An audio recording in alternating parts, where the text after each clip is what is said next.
আমরা আমাদের জায়গা থেকে দেখেছি বিগত 16 বছরে আমার কোন একজন ভাইকে যদি দাড়ি দেখেছে তাকে ট্যাগ দিয়েছে, আমার কোন একজন ভাইয়ের কপালে যদি সিজদার দাগ দেখেছে তাকে ট্যাগ দিয়েছে, কারো গায়ে যদি পাঞ্জাবি পায়জামা দেখেছে, কখনো যদি পলিটিক্যালি থ্রেট মনে হয় তাকে ট্যাগ দিয়েছে। আমরা দেখেছি কোন একজন আলেম ওলামাকে যদি মনে হয় যে পলিটিক্যালি ভবিষ্যতে থ্রেট হতে পারে তাকে দেশ ছাড়া করেছে। এই যে অন্যায়গুলো, এই যে অবিচারগুলো, এর প্রত্যেকটির বিচার এই বাংলাদেশে অবশ্যই নিশ্চিত করতে হবে।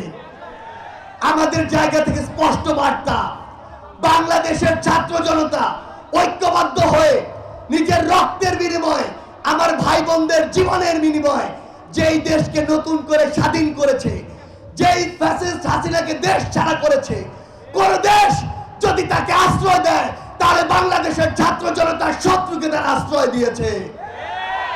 কোন দেশের সাথে এই বাংলাদেশের মানুষের পররাষ্ট্রনীতি কেমন হবে তা ওই দেশের কাজ নির্ধারণ করবে। ওবায়দুল কাদের, ওই শেখ হাসিনা সহ ফ্যাসিস্টের দালালরা যদি দিল্লি, কলকাতার, ভারতের উদ্যানে ঘুরে বেড়ায়, আমরা ধরে নিব এই কাজের মাধ্যমে আমাদের পররাষ্ট্রনীতি নির্ধারিত হবে। আমরা কোন দেশের সাথে ওই দেওয়ার সম্পর্কে বিশ্বাসী না। আমরা প্রয়োজন হলে আরো রক্ত দেব, তবে আমাদের এই যে সমতার সম্পর্ক, সমতার পররাষ্ট্রনীতি, সেটি বাস্তবায়ন করব। আমরা আমাদের চোখের সামনে দেখি আমাদের মায়েরা তার সন্তানের জন্য কাঁদছে, আমাদের 6 বছর বয়সের একজন সন্তানকে হারিয়ে আমাদের বাবারা কাঁদছে। আমরা আজকে যখন উত্তরায় কথা বলি, আমরা দেখি আমাদের ওই মায়েদের চোখ থেকে, বাবাদের চোখ থেকে, ভাইদের চোখ থেকে, বোনেদের চোখ থেকে অঝরে এখনো বৃষ্টির পানির মতো চোখের পানি পড়ছে। অথচ কিছু কিছু মানুষ এই যে স্পিরিট, এই স্পিরিটকে ভুলে গিয়ে সমন্বয়ের দাবি করে বিভিন্ন জায়গায় নিজের ভাগ দিতে ব্যস্ত। আমার যে ভাই শহীদ হয়েছে সে ওই কবর থেকে কিভাবে এই ভাগ নিতে আসবে? আমার যে ভাই এখন ওই হাসপাতালে শুয়ে আছে, যে ভাই হাত হারিয়েছে, পা হারিয়েছে, চোখ হারিয়েছে, সে কিভাবে হাসপাতাল থেকে উঠে এসে এই ভাগ দিতে আসবে? আমাদের যদি বিন্দু মাত্র লজ্জা থেকে থাকে তাহলে কোন নাম ব্যবহার করে, কোন পদ ব্যবহার করে, নিজের ওই ছোটখাটো স্যাক্রিফাইস গুলোকে ব্যবহার করে আমরা কোন জায়গায় নিজেদের ভাগের দাবি করতে পারি না। আমাদের জায়গা থেকে আপনাদের উদ্দেশ্যে স্পষ্ট একটি বার্তা, সেটি হচ্ছে এই ফ্যাসিস্টের দালালরা এখনো বিভিন্ন জায়গায় বিভিন্ন নামকে ব্যবহার করে আমাদের উপরে পাল্টা আক্রমণের চেষ্টা করছে। আমরা দেখেছি ওই সচিবালয়ে আনসার নামক কতিপয় বিপদগামী ওই ফ্যাসিস্টের দালাল তারা আনসার লীগ হয়ে ফিরেছে।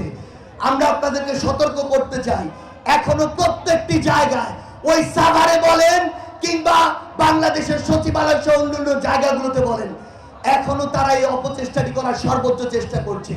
সামনে আমাদের যে হিন্দু ধর্মাবলম্বী ভাই বোনের রয়েছে, তাদের যে পূজা উৎসব সেটি রয়েছে। আমরা যেভাবে 5 আগস্টের পরে তাদের ওই পূজা মণ্ডপের সামনে গিয়ে, বাড়ির সামনে গিয়ে দাঁড়িয়েছিলাম তাদের নিরাপত্তার জন্য, আমরা আবারও এই সামনে তাদের ওই উৎসবে তাদের নিরাপত্তার জন্য প্রয়োজনে আবার ঢাল হয়ে দাঁড়াবো। একটি জিনিস মনে রাখবেন, ওই যে দোসররা, ওই যে দোসরের এজেন্টরা, ওই যে দোসরের দেশগুলো, এগুলো কিন্তু এখনো থেমে নেই। তাদের রক্ত কিন্তু এখনো ঠান্ডা হয়ে আছে। তারা কিন্তু এখনো বিভিন্ন এজেন্টের মাধ্যমে এই পরিকল্পনা আছে কিভাবে পাল্টা ছবল দেওয়া যায়। আমাদের ছোট ছোট স্বার্থ, আমাদের ছোট ছোট রাজনৈতিক উদ্দেশ্য, এই বিষয়গুলোকে অনুরোধ করছি এক পাশে রাখবেন। সামনে জনগণের ভোটে নির্বাচিত জনগণের সরকার হওয়ার পূর্ব পর্যন্ত আপনাদেরকে এই ছোটখাটো স্বার্থগুলো এক পাশে রেখে বাংলাদেশ রাষ্ট্রের জন্য, বাংলাদেশের জনগণের জন্য ঐক্যবদ্ধ হতে হবে। এবং এই ঐক্যবদ্ধ হওয়ার কোনো বিকল্প নেই। শুধু একটি জিনিস মনে রাখবেন, যদি কোনোভাবে আমাদের এই খামখেয়ালির জন্য, ছোটখাটো স্বার্থের জন্য কোনোদিন ওই ফ্যাসিস্টরা এই পাল্টা আক্রমণ চালাতে পারে, এই সামনে যারা বসে আছেন আমার ভাইয়েরা, বোনেরা, এই বাংলাদেশের জনগণ, বিশ্বাস করুন সকলকে সারা জীবনের জন্য একটি বন্দিশালায় থাকতে হবে। আমরা এই বন্দিশালায় আর থাকতে চাই না। শুধু একটি কথাই বলবো, এই বাংলাদেশকে যদি আমরা বাংলাদেশের জনগণের মতো করে চালাতে চাই, আমাদের প্রত্যাশিত স্বপ্নের বাংলাদেশ দেখতে চাই, তাহলে আমাদের এই ছোটখাটো স্বার্থগুলোকে এক পাশে রেখে 24-এর ছাত্র জনতার অভ্যুত্থানের যে ঐক্যবদ্ধ হওয়ার স্পিরিট ছিল, সেই স্পিরিটকে ধারণ করে সামনের দিকে এগিয়ে যেতে হবে। এবং আমরা বিশ্বাস করি আগামীর এই নতুন বাংলাদেশ সৃষ্টির যে অগ্রযাত্রা, সেই অগ্রযাত্রা সেভাবেই শুরু হবে, যেভাবে ওই ঢাকা বিশ্ববিদ্যালয় থেকে আমাদের তাড়িয়ে দেওয়ার পরে উত্তরার বিএনএস থেকে পাল্টা একটি ওই আক্রমণ ফ্যাসিস্টদের কামড় দেওয়ার অগ্রযাত্রা শুরু হয়েছিল। সবশেষে ওই 18 ছাত্র জনতার অভ্যুত্থানের যে প্রাণের স্লোগান, সেই স্লোগান দিয়ে শেষ করছি। সবাইকে একসাথে বলতে হবে, কোটা না মেধা, কোটা না মেধা, আপোষ না সংগ্রাম, আপোষ না সংগ্রাম, দালালি না রাজপথ, দালালি না রাজপথ, আবু সাইদ মুগ্ধ,